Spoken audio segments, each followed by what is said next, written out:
नमः शिवाय। प्रिय भक्तों, आज हम बहुत ही सुंदर कथा का श्रवण करेंगे, जिसको सुनने मात्र से आपके जीवन में सुख संपत्ति और धन की वर्षा होगी।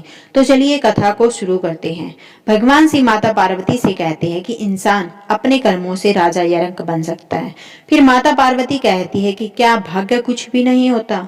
भगवान शिव कहते हैं कि इंसान के कर्मों पर ही भाग्य निर्भर रहता है। फिर माता पार्वती कहती है, हे देवों के देव महादेव, कृपा मुझे विस्तार से बताइए। फिर भगवान शिव कहते हैं, हे देवी, आज मैं एक कहानी सुनाने जा रहा हूँ, कृपा इसे ध्यान से सुने।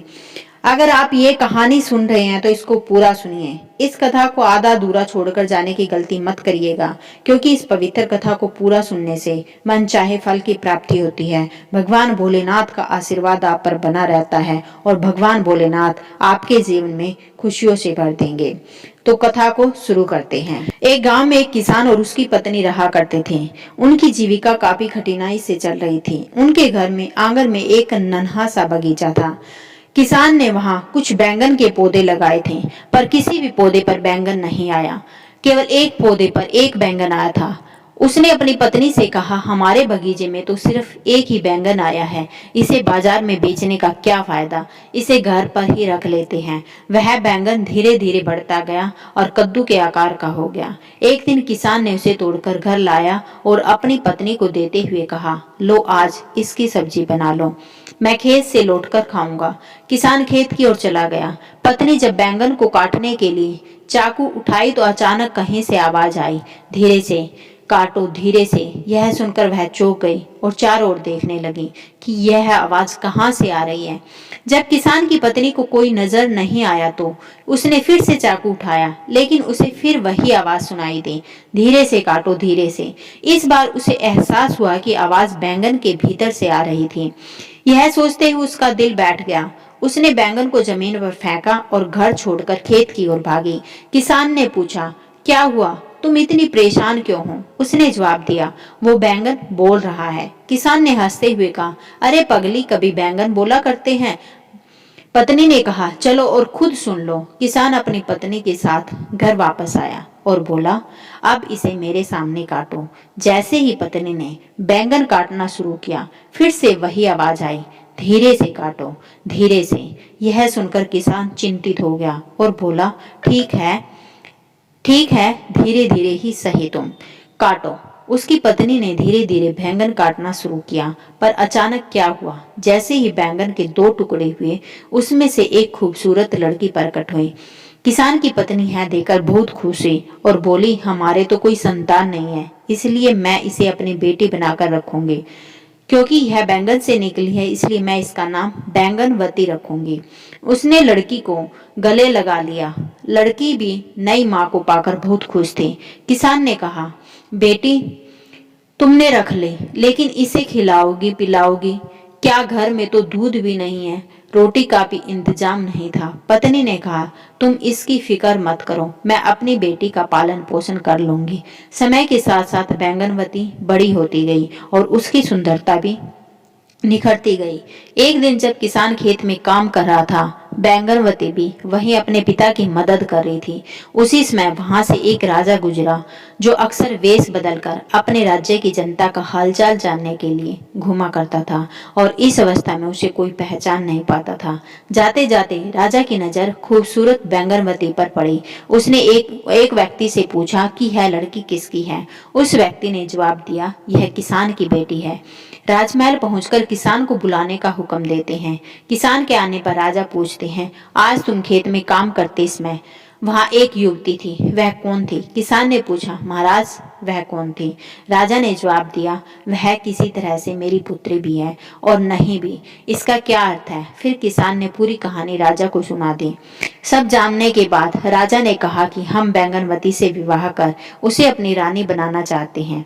किसान आश्चर्यचकित होकर कहता है, हुजूर, क्या आप एक साधारण किसान की बेटी से विवाह करेंगे?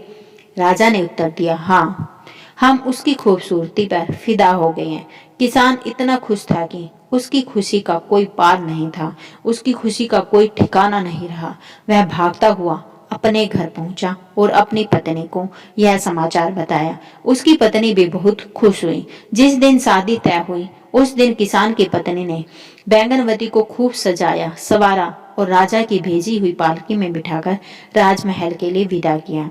बेटी की विदाई से माता पिता का दिल भर आया। वहीं जब पालकी महल पहुंची तो नव वधू का गर्मजोशी से स्वागत किया गया। राजा ने नव वधू के मायके में अनेक कीमती तोहफे और धनराशि भी भेजी। महल में बैंगनवती का विवाह राजा के साथ बहुत ही धूमधाम से संपन्न हुआ। राजा ने उसका नाम बैंगन सुंदरी रखा। जब अन्य रानियों ने नई रानी को देखा तो वे बोले कि वास्तव में नई रानी बहुत ही सुंदर है, खूबसूरत है। राजा की पहले से 2 रानी आई थी। राजा अपनी तीनों रानियों में सबसे अधिक बैंगन सुंदरी से प्रेम करता था और हमेशा उसके साथ ही रहता था। जो कुछ भी वह मांगती राजा तुरंत उसे ला देता था। देश विदेश से जो भी उत्तम वस्तुएं आती राजा सबसे पहले उन्हें बैंगन सुंदरी के महल में भिजवा देता। वह जो चाहती राजा वही करता। महारानी जो कि पहली रानी थी यह सब देखकर बहुत ईर्ष्या करती और असंतुष्ट रहती थी। महल के सभी लोग नई रानी के रूप और गुणों की प्रशंसा करते थे। इससे रानी साहिबा और भी अधिक ईर्ष्या करने लगे। वे सोचते कि इस किसान की बेटी ने कैसे राजा को अपने वश में कर लिया। एक दिन की बात है कि रानी साहिबा ने बैंगन सुंदरी से पूछा, छोटी रानी तुम्हारी जान कहाँ है? बैंगन सुंदरी ने उत्तर दिया, अरे दीदी जान और कहाँ होगी, मेरे दिल में ही तो है। बड़ी रानी ने कहा, नहीं हो सकता, तुम तो मनुष्य के पेट से जन्मी ही नहीं हो, इसलिए तुम्हारी जान शरीर के अंदर नहीं हो सकती, जरूर कहीं और रखी होगी।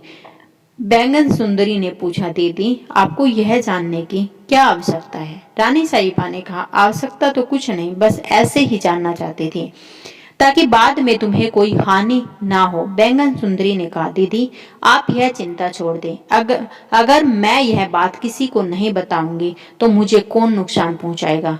रानी साहिबा ने पूछा, तो क्या तुम्हारी जान तुम्हारे शरीर में नहीं है? बैंगन सुंदरी ने धीरे से कहा, नहीं दीदी मेरी जान तो इसी शरीर में है, छिपाने से कुछ नहीं होता। अब तो राज खुल ही चुका है, अब तुम भी खोल दो राज की तुम्हारी जान किस में बसती है। बहन यह बात तो बताना मना है। अरे अपनी बड़ी बहन को तो बताने में हर्ज क्या है? नहीं, इस बात को अपने घर वालों को भी बताने की इजाजत नहीं है। छोटी रानी ने भले ही बात ना बताई हो लेकिन बड़ी रानी ने भी पीछा नहीं छोड़ा। खाना पीना सोना जागना बैठना हर वक्त वो बैंगन सुंदरी से वही सवाल करती रही। ऐसे ही 1 साल गुजर गया। दिन रात एक ही सवाल सुन सुनकर छोटी रानी तो परेशान हो गई। आखिरकार तंग आकर एक दिन उसने कह दिया, ठीक है किसी दिन बता दूंगी। बहन महारानी ने हंसकर कहा, बैंगन सुंदरी याद रखना, रानी बनकर झूठ ना बोलने का वचन देने पर। बैंगन सुंदरी हैरान रह गई। वह सोच में पड़ गई, आखिर मैंने बिना विचारे क्या कह दिया? अब मुझे बड़ी रानी को यह बताना ही होगा कि मेरी जान कहाँ बसती है, वरना मैं झूठी कहलाऊंगी। क्या मुझे सच में बताना होगा? दीदी बड़ी रानी ने उत्तर दिया, तुमने वचन दिया है कि क्या तुम उसे नहीं निभाओगी? बैंगन सुंदरी ने कहा, अगर मैं बता दूंगी तो क्या तुम मेरी जान नहीं ले लोगी? बड़ी रानी ने उसे चुप कराते हुए कहा, राम राम तुम क्या कह रही हो? छोटी रानी ने कहा, ठीक है कुछ दिन और रुक जाओ, मेरे बच्चे का जन्म होने दो, फिर मैं बता दूंगी। यह सुनकर छोटी रानी को बच्चा होने वाला है। बड़ी रानी और भी ईर्ष्या से भर गई। उसने कहा, अगर तुम अभी नहीं बताओगी तो मैं सबको बता दूंगी कि छोटी रानी रानी होकर भी आम लोगों की तरह झूठ बोलती हैं। इस पर बैंगन सुंदरी ने कहा, ठीक है सुनो, मेरे पिता के खेत के पास एक कुआं है, उस कुएं में एक लकड़ी का बक्सा है, उस बक्से में एक सोने की डिबिया है और उस डिबिया में एक माला है जो मेरी जान है। बड़ी रानी मुस्कुराई और बोली, छोटी रानी तुम्हारी किस्मत तो वाकई शानदार है, तुम्हें कोई खतरा नहीं है। देखो वह कुएं के भीतर एक बक्से में, उस बक्से के अंदर एक छोटी सी डिबिया में और उस डिबिया में एक माला में तुम्हारी जान बसी है।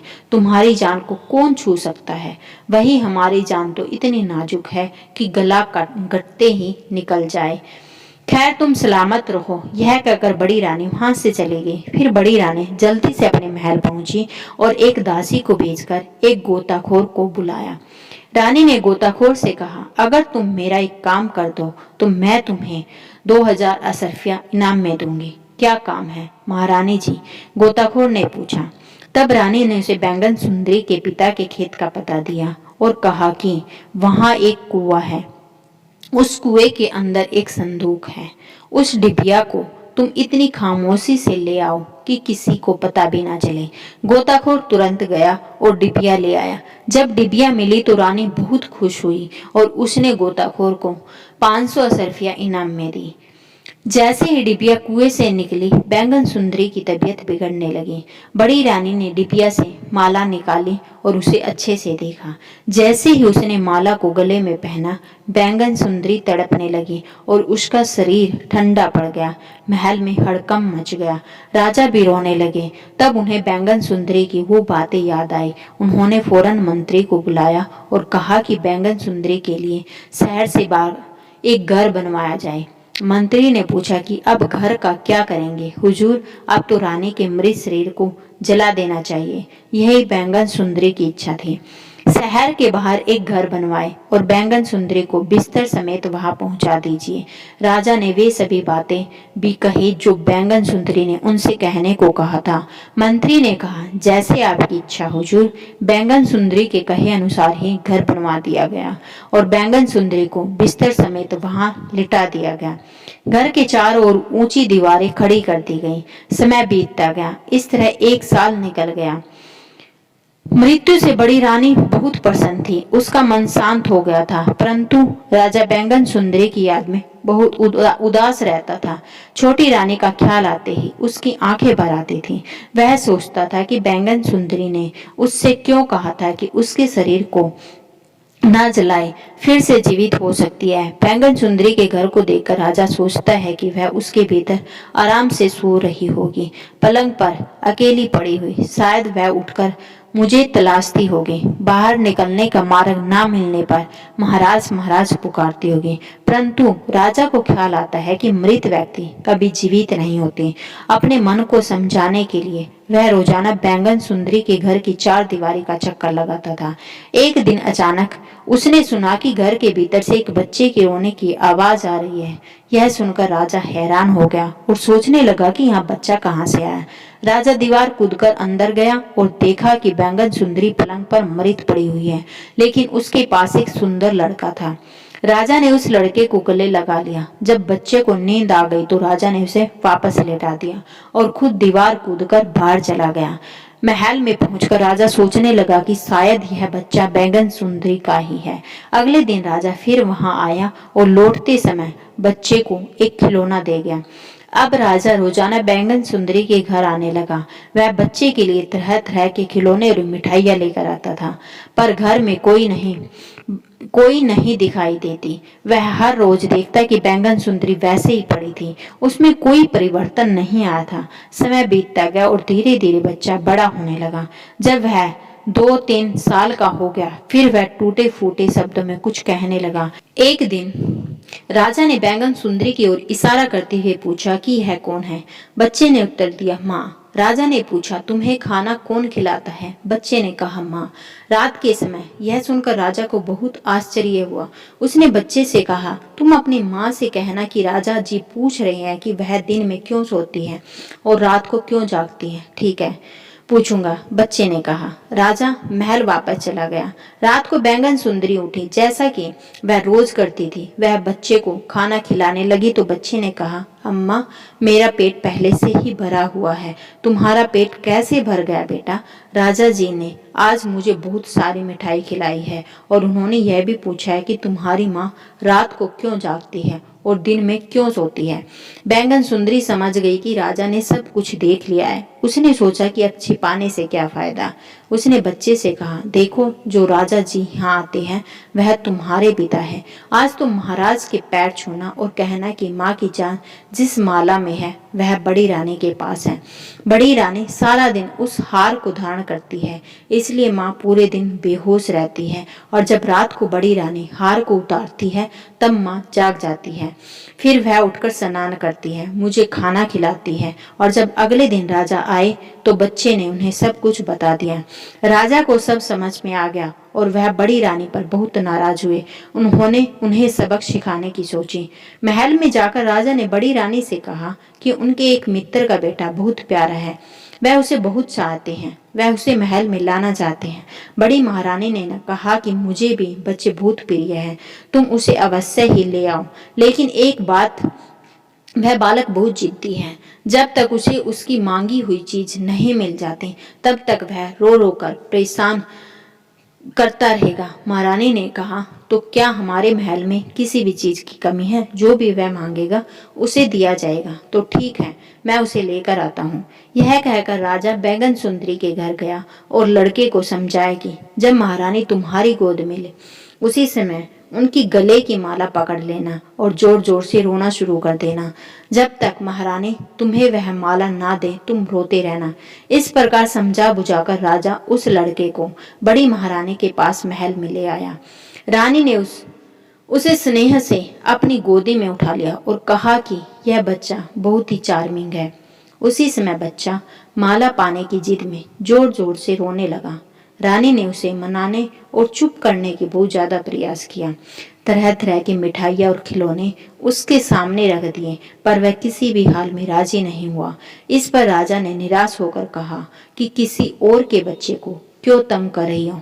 वह आखिर मांग क्या रहा है? रानी ने उत्तर दिया, वह मेरी गले की माला चाहता है।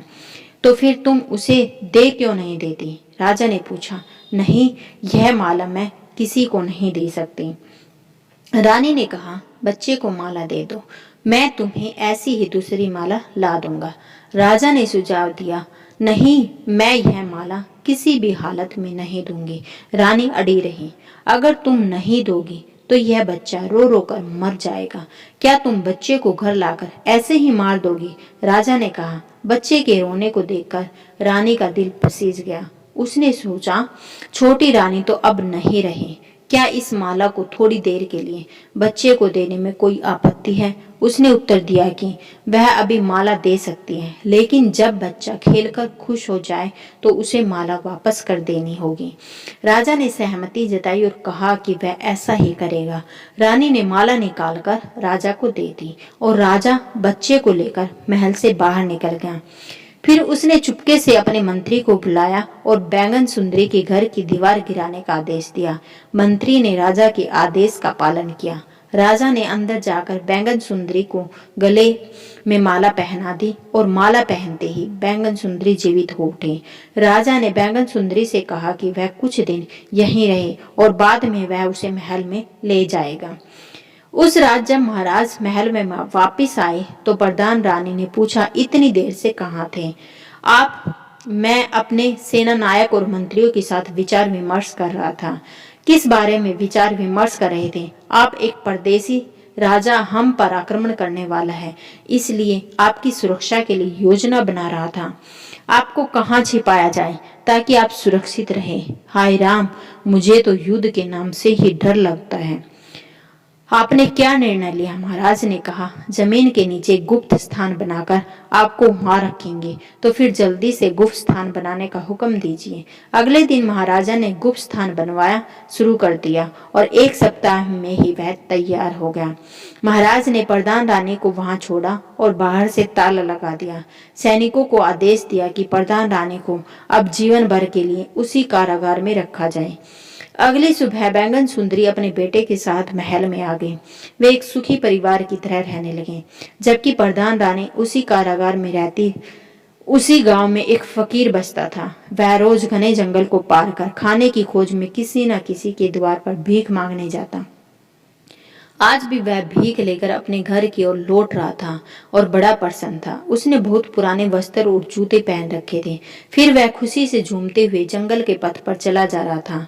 यह तो किस्मत की बात है। उसी जंगल में उसी समय एक राजा भी था जो अपनी परिस्थितियों से उदास था और महल छोड़कर वहां आराम फरमा रहा था। अचानक राजा की नजर उस फकीर पर पड़ी। फकीर को इतना आनंदित देख राजा सोच में पड़ गया कि इस आदमी के पास तो कुछ भी नहीं, इतने पुराने कपड़े, पैरों से घिसे पिटे जूते, फिर भी यह कितनी सुखी है।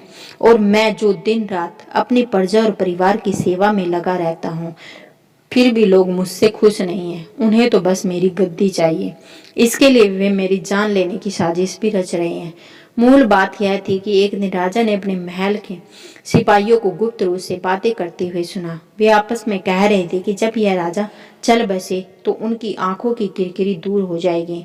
राजा की पत्नी भी काफी समय पहले उसे छोड़कर जा चुकी है और उसका कोई पुत्र भी नहीं था, इसलिए उसका कोई अपना नहीं था। जिस दिन से राजा ने अपने विरुद्ध इस षड्यंत्र की बात सुनी, वह बहुत सतर्क हो गए।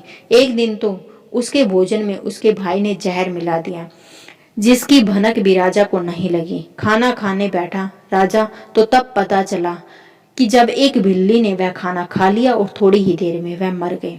इस घटना के बाद राजा और भी अधिक सचेत हो गया। इन सब परेशानियों से तंग आकर एक दिन राजा ने महल छोड़ दिया और बिना किसी को बताए जंगल में चला गया।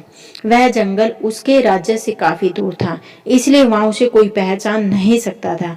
एक भिखारी को देखकर राजा ने सोचा कि हम दोनों भी इंसान हैं, बस इतना अंतर है कि वह खुश है और मैं दुखी। राजा जल्दबाजी में महल से भागा था, इसलिए वह अभी भी अपने राजसी वस्त्रों में था। जब भिखारी ने राजा को देखा तो वह थोड़ा सा हट गया और सोचने लगा कि मेरे पास तो फटे पुराने कपड़े और जूते हैं, अगर भीख नहीं मिली तो भूखा रह जाऊंगा। पर इसकी तो शान ही अलग है। यह कितनी सौभाग्यशाली है कि इसने हीरे और जवाहरात सुंदर कपड़े और जूते पहन रखे हैं, फिर भी यह व्यक्ति खुश नहीं दिख रहा। भिखारी ने सोचा कि मैं इसे इसके खुश न होने का कारण पूछूंगा। भिखारी राजा के पास गया, उसने राम राम कहा। राजा ने भी भिखारी को राम राम कहकर जवाब दिया। भिखारी बोला, आप बहुत अमीर नजर आते हैं, शायद आप किसी राज्य के राजा हैं। राजा ने कहा, हाँ तुम सही कह रहे हो, मैं सूरतगढ़ का राजा हूँ और मैंने अपना राज अपने भाई को सौंप दिया। मेरे परिवार वाले धन के लिए मेरी हत्या की साजिश रच रहे थे। इससे बचने के लिए मैं यहाँ शांति की तलाश में आया हूँ। कई दिनों से मैं इसी हालत में हूँ। रास्ते में जो भी फल फूल मिलते हैं उन्हें खाकर गुजारा कर लेता हूँ। आज मुझे बहुत जोर की भूख लगी है, इसलिए मैं इधर उधर खाने की खोज में घूम रहा हूँ। अगर तुम्हारे पास कुछ खाने को हो तो कृपया मुझे थोड़ा खाना दे। भिखारी ने मुस्कुराते हुए राजा की ओर देखा और कहा, अगर तुम मुझे यह सोने की अंगूठी दोगे तो मैं तुम्हें खाना खिला सकता हूँ। राजा यह सुनकर प्रसन्न हो गया और उसने अपनी अंगूठी भिखारी को दे दी। बदले में उसने रोटी लेकर खाई। फिर भिखारी ने राजा से कहा कि हम दोनों अकेले हैं, चलो हम साथ में चलते हैं। दोनों साथ में चलते हुए घने जंगल में पहुंचे और वहां आराम करने लगे। भिखारी ने कहा, आप कितने भाग्यशाली हैं, आपके पास इतना धन दौलत है, लेकिन मेरे पास कुछ भी नहीं और मैं फटे पुराने कपड़े और जूते पहनकर घूम रहा हूँ। आपकी अंगूठी से मेरी कई समस्याएं हल हो जाएंगी। तब राजा ने कहा, मैं भी तुम्हारे जैसा ही कुछ सोच रहा था कि तुम्हारे फटे हुए जूतों की चिंता किए बिना खुशी खुशी अपनी राह पर चलते देखकर मुझे लगा कि तुमसे ज्यादा भाग्यशाली कोई नहीं हो सकता। मेरे पास सब कुछ होने के बावजूद मैं संतुष्ट नहीं हूँ। हम दोनों की स्थिति एक समान है। इस तरह बातों बातों में उस भिखारी ने राजा से उसके राज्य की सभी जानकारी हासिल कर ली और यह निश्चय किया कि अब राजा रात में सो जाएगा और वह उसके वस्त्र और आभूषण चुराकर वहां से भाग जाएगा। रात हो चुकी थी। जब तक राजा सो नहीं गया तब तक भिखारी उसके साथ मधुर बातें करता रहा। रात में उसने राजा के भोजन में नशीली दवा मिला दी और उसे खिला दिया। इसके बाद राजा गहरी नींद में सो गया। फिर भिखारी ने राजा के वस्त्र और सभी आभूषण पहने और वहां से भाग गया। राजा सोता ही रह गया, लेकिन अब जो भिखारी राजा के वस्त्र पहनकर जा रहा था उसे रास्ते में कुछ डाकुओं ने देख लिया और उन्होंने सोचा कि यह कोई राजा है और उसे पकड़ लिया। उन्होंने उससे पूछा कि वह किस राज्य का राजा है। धमकी दी, अगर नहीं बताओगे तो तुम्हें मारकर फेंक देंगे। भिखारी ने डाकुओं से कहा कि वह राजा नहीं है, मैंने अपने लालच के कारण एक राजा के सारे कपड़े और गहने चुरा लिए थे। वह राजा अपने जीवन से दुखी होकर जंगल में भोजन की तलाश में भटक रहा था, लेकिन डाकुओं ने उसकी इस बात पर विश्वास नहीं किया और बोले कि तुम नाटक कर रहे हो। उन्होंने भिखारी को फिर से मारा और पूछा कि सच बताओ कि तुम किस राज्य के राजा हो। इस दफा भिखारी ने चोरों के हमले से बचने की खातिर यह मान लिया कि वह एक राजा है। हाँ, मैं राजा हूँ, प्रताप सिंह का राजा है और मेरा भाई राय बहादुर इस राज्य का मंत्री है। पर चोर उसकी बातों पर विश्वास नहीं कर रहे थे। उधर जब राजा की नींद टूटी तो उसने भिखारी को पुकारा। उसने अपना सामान चेक किया तो उसे सिर्फ एक पोटली मिली जिसमें भिखारी की कुछ चीजें थी। इस बीच वे चोर सूरतगढ़ के महल में पहुंच गए और राजा के भाई राय बहादुर से कहा कि उनके पास उनका भाई है, अगर वे उसे सुरक्षित चाहते हैं तो उन्हें 3,000 सोने के सिक्के देने होंगे। यह सुनकर राय बहादुर ने कहा कि उसके भाई के मुंह पर कपड़ा बांधकर उसे महल में लाना होगा, तब जाकर वे सोने के सिक्के देंगे। चोर भिखारी के मुंह पर कपड़ा बांधकर उसे महल ले आए। उसे राय बहादुर के हवाले कर दिया गया। राजा के कपड़े पहने भिखारी को देखकर राय बहादुर को विश्वास हो गया कि यह उसका भाई है। फिर उसने सोचा कि अब वह इसे मारकर खुद राजा बन जाएगा, पर जैसे ही भिखारी के मुंह से कपड़ा हटा वह बहुत नाराज हो गया। उसने चोरों से कहा कि मैं जानता हूँ तुम धन के लालच में मुझसे झूठ बोल रहे हो। यह व्यक्ति मेरा भाई नहीं है। हम तुम्हें 2 महीने देते हैं, मेरे भाई को ढूंढ कर लाओ, वरना तुम सबको मार दिया जाएगा। अगर भागने की कोशिश की तो जिंदा गाड़ दिया जाए। यह सुनकर सभी चोर डर के मारे भाग गए। रास्ते में उन्होंने भिखारी से कहा कि तुम सही थे, अब हमें बताओ असली राजा कहाँ है, तुम्हें भी फिरौती के पैसे में से हिस्सा मिलेगा। भिखारी ने बताया कि उसने राजा को इसी जंगल में छोड़ा था, लेकिन चोर राजा को ढूंढ नहीं पाए। उधर नींद से जागने पर राजा को सब समझ में आ गया। उसे दुख हुआ। उसने सोचा कि उसे खाने का इंतजाम करना होगा, नहीं तो वह भूख से मर जाएगा। उसके पास एक पोटली मिली जो शायद भिखारी की छूट गई थी। पोटली में एक साधु का चोला था। राजा ने चोला पहनकर साधु का वेश धारण किया और भूखा प्यासा चलता रहा। कुछ भी मिलता वह खा लेता। साधु के वेश में राजा जंगल से निकलकर एक छोटे गांव में पहुंचा और नदी के किनारे सो गया। उसने 2 दिन तक लगातार नींद ली। आसपास के लोग समझ बैठे कि वह कोई महात्मा है जो समाधि में लीन है। लोगों ने सोती हुई उसके सामने चावल रख दिए, कुछ ने धूप जला दी। तीसरे दिन जब उसकी आंख खुली तो उसने अपने चारों ओर फलों की भेंट देखी और बहुत प्रसन्न हुआ। उसने सोचा कि सन्यासियों का जीवन कितना सरल होता है, बिना परिश्रम के भोजन मिल जाता है। उसे अब वहां से कहीं और जाने की जरूरत नहीं थी। उसने वहीं एक झोपड़ी बना ली और उसमें रहने लगा। गांव वाले उसकी पूजा करते और उसे खाने के लिए फल और अन्य सामग्री चढ़ाते। एक दिन गांव के लोग उसके पास आए और बोले, बाबा, हमारे गांव में कई सालों से बारिश नहीं हुई, कृपया कोई उपाय कीजिए। यह सुनकर राजा चिंतित हो गया, क्योंकि वह अपनी असलियत नहीं बता सकता था। उसने लोगों से कहा कि इसके लिए उपवास करना होगा। अगले 2 महीने तक किसी को भी उसकी कुटिया के अंदर नहीं आना चाहिए। गांव वाले उसकी बात मान गए और दूर से ही उसकी कुटिया के बाहर चढ़ावा चढ़ाकर चले जाते। राजा ने सोचा कि उसका जीवन भी कठिनाइयों से भरा है और उसे दूसरे के जीवन से ईर्ष्या नहीं करनी चाहिए। साधु के रूप में वह बिना मेहनत के खा रहा था, लेकिन उसका जीवन किसी कैदी की तरह हो गया जिसे एक ही स्थान पर बैठे रहना पड़ता। मैं पहले रोज शानदार खाना खाया करता था, अब तो सिर्फ फलों से गुजारा हो रहा है। राजा को साधु का रूप धारण कर भगवान की आराधना का नाटक करना पड़ रहा था। उसने सोचा कि 2 महीने का समय बीतते ही वह वहां से निकल जाएगा। समय धीरे धीरे गुजर रहा था कि एक दिन राजा ने परेशान होकर भगवान से प्रार्थना की, प्रभु मुझे बचा लो, कोई करिश्मा कर दो। फिर राजा ने अपनी सभी गलतियों के लिए भगवान से क्षमा याचना की और हाथ जोड़कर कहा कि उसे समझ आ गया कि मुसीबतों से भागना नहीं चाहिए, बल्कि उनका सामना करना चाहिए। हे ईश्वर, मेरी इज्जत रखो और इस गांव में वर्षा करवा दो। गांव वाले रोज कुटिया के बाहर आकर भजन कीर्तन करते और प्रसाद चढ़ाकर वापस चले जाते। 2 महीने पूरे होने को थे कि एक दिन गांव वाले भागते हुए राजा के पास आए और बोले, बाबा, आप महान हैं, आपकी वजह से गांव में बारिश हुई है। राजा ने कहा, अब मुझे जाने दो, मैं यहाँ से जाना चाहता हूँ। लेकिन गांव वालों ने उसे रोक लिया, कहा कि वे उसकी सेवा के लिए एक व्यक्ति भेजेंगे। राजा ने सोचा कि ठीक है, जो होगा देखा जाएगा, और वही रहने लगा। कुछ समय बाद वह भिखारी और चोर जो राजा को ढूंढ रहे थे उसी गांव में पहुंच गए और उन्होंने गांव वालों से उस चमत्कारी बाबा के बारे में सुना जो समस्याओं का समाधान बता रहा था। जब उन्होंने उस संत से मुलाकात की, राजा और भिखारी ने एक दूसरे को पहचान लिया, पर चोरों के सामने वे अजनबी बने रहे। फिर संत के रूप में राजा ने उनसे सवाल किए कि आप लोग कहाँ से आए हैं। राजा ने कुछ समय तक उन चोरों से बात की और बाद में उन्हें जाने को कहा। इसके बाद सही समय देखकर वह भिखारी राजा से अकेले में मिला और उसने सच्चाई बताई कि लालच में आकर उसने राजा के सारे वस्त्र और गहने पहन लिए थे।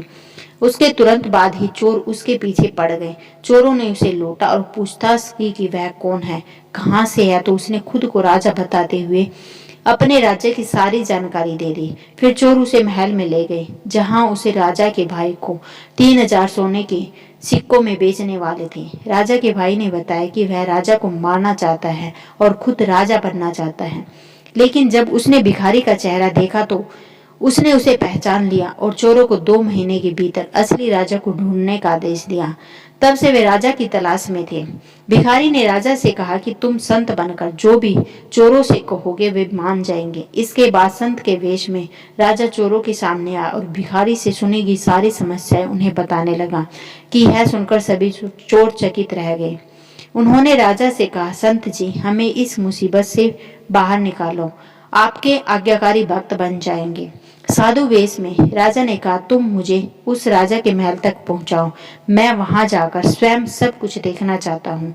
महल में बता देना कि तुम्हारे साथ एक महान साधु आया है जो किसी का अतीत और भविष्य जानता है। चोर और भिखारी उस साधु रूपी राजा को लेकर सूरतगढ़ के महल में पहुंचे।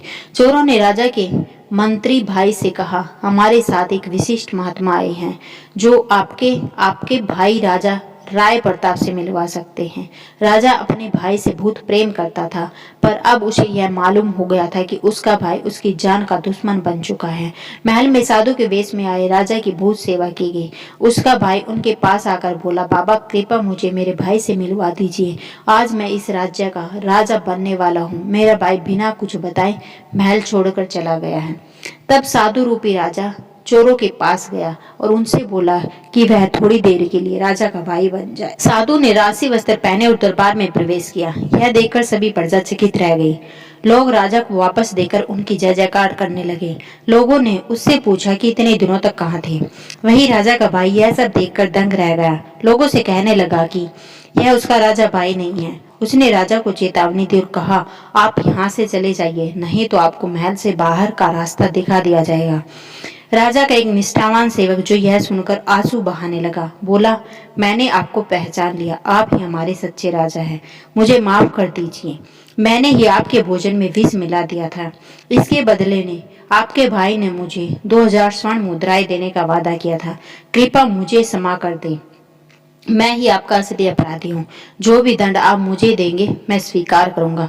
अब राजा के जीवन की सच्चाई सभी प्रजा के सामने आ चुकी थी। सभी राजा के भाई को तिरस्कार की नजरों से देख रहे थे। राजा ने अपने मंत्रियों को आदेश दिया कि वे उसके भाई को महल से निकाल दें और उसे 1 साल के लिए राज्य छोड़ना होगा। जब उसे अपनी गलती का एहसास होगा तो वह वापस आकर महल में काम करने के योग्य हो सकेगा। इस तरह राजा राय प्रताप ने फिर से अपने राज्य की राजनीति संभाली और प्रजा की सेवा में लग गए। उन्होंने एक मंत्री को महल का काम सौंपा और चोरों को माली का काम दिया। 1 साल बाद राजा का भाई वापस आया। अपनी गलतियों का एहसास करते हुए अपने भाई से माफी मांगी और पूरी निष्ठा से काम करने का वादा किया। राजा ने फिर उसे महल में उसका स्थान दे दिया।